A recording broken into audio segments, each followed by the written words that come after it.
A couple of cops in Alabama have gone viral for all the wrong reasons, and I'm gonna show you that and why. But first, an update on the story from yesterday where Brooke and I broke down the coffee cup with effing pig written on it that a cop apparently had given to him at a McDonald's. So we questioned who actually wrote that on the cup at the time, and we didn't want to point any fingers, except that we did, and it turned out cop made it up. 23-year-old cop had been on the force for about 2 months, had made up the entire thing, but said it was meant to be a joke. What joke? What's the joke? You wrote it on it and then said, look at these people discriminating against a cop, and the only way we found out about it was because you got outed by videotape. Like, at what point were you gonna be like, ha, I'm kidding? No, it was to make yourself look like a victim and look like people are intolerant, to make you look better. That's all it was. There's not a joke. I mean, I guess the joke is on America that we have police officers that get up to this sort of activity. That's sort of darkly comical, but no, it's exactly what we thought. And by the way, this is a reminder, whether it's about a cop or anyone, any of this stuff that's written on coffee cups or written on a receipt, yes, there have been some authentic cases where people have attacked another person in that way, but it is very easy to fake that sort of thing. And so just take a grain of salt whenever you see a story like that, especially if it's this sort of like just perfect storm of making someone look like the perfect victim. Okay, now with that, let's go back to Alabama. So there's this viral post. It was posted on, I believe, Facebook, been shared more than 10,000 times. Now, what did it show? Well, the post shows 2 officers holding up a so-called quilt of cardboard signs, apparently confiscated from homeless people in the city. This is Mobile, Alabama. The accompanying text says, want to wish everybody in the 4th precinct a Merry Christmas, especially our captain. Hope you enjoy our homeless quilt. Sincerely, Panhandler Patrol. And if you go to the next graphic, you're gonna see the actual quilt that they put together. So all of those, and let's hold on that for just a couple of minutes. So all of those were taken from people who during the holidays were asking for money. And they're smiling and posting and talking about how they're the Panhandler Patrol. By the way, looking at this image, assuming you're not on a phone, do you know what immediately jumps out? So the word homeless shows up a few times. You know what else jumps out? The word God bless is all over those signs. I mean, I would think, I'm not a religious person, but I don't think that taking an image where someone in need is written about God blessing the people who help them, I don't think of that as comic fodder. I don't think of that as, hey, I'm going to go viral with this. Like, okay, in some cases, these people are technically breaking the law, although we're gonna get into that. But still, it's the holidays, it's freezing. These people need help. You can say it's inconvenient, or there's areas that they're not supposed to be, sure.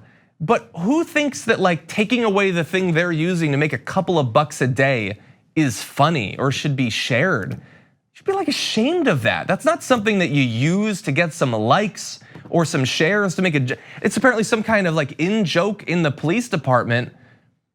Like you're the people that are supposed to be protecting those people. And we're gonna get into in a little bit why that would be so important. Actually, no, I'm just gonna mention it right now. So look, this is a different area. NBC News had a story just today. I'm not like going back through the last year of news. I just briefly looked and I saw this story.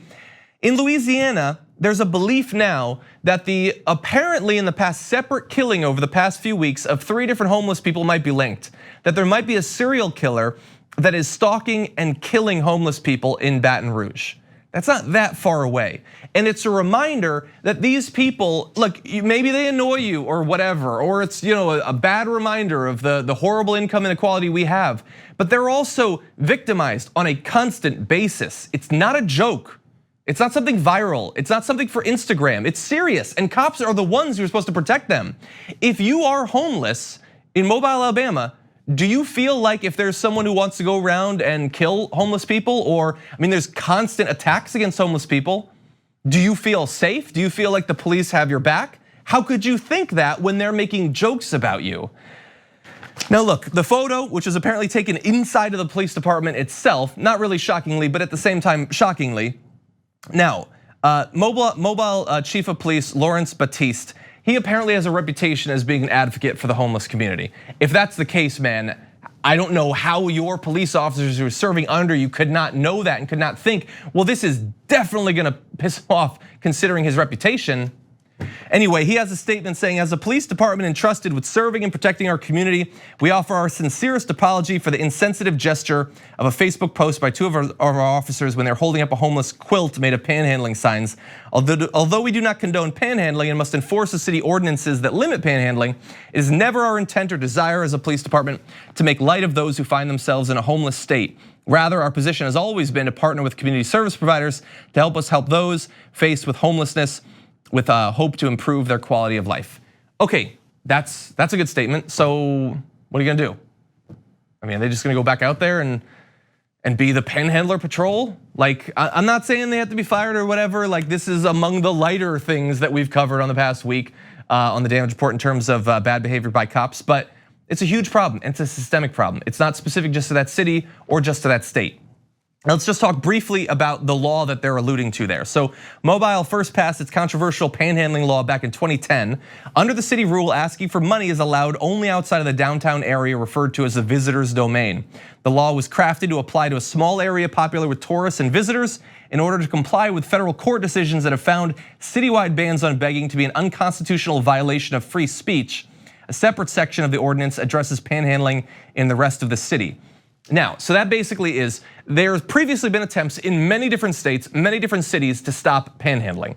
That has been found to be a violation of your free speech, and I think that that's fairly understandable. So now they believe that they've found a loophole where they say, well, this area is for tourists, so you can't do it there. I don't see how that allays any constitutional concerns, but it stands as of right now. Now take a look at the violation if you do this. And remember, the crime that will be committed is a person who is homeless asks someone in this area for money. The penalty could be a fine of up to $500, community service and or up to 6 months in jail as determined by the municipal court. 6 months in jail for asking for money and a fine of $500 for the exact population that does not have $500 to give away as a result of fines. And for people who are like desperately trying to put their lives back together, 6 months of community service, let alone jail. Can you imagine? And at the same time, the people who should theoretically be protecting you, helping you, representatives of the city are making fun of you on social media. Like you're out there freezing on the streets past Christmas and they're putting up viral posts.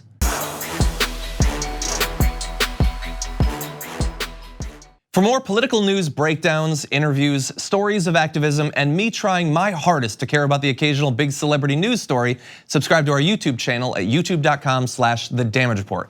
And you can ring the bell wherever it is so you don't miss anything.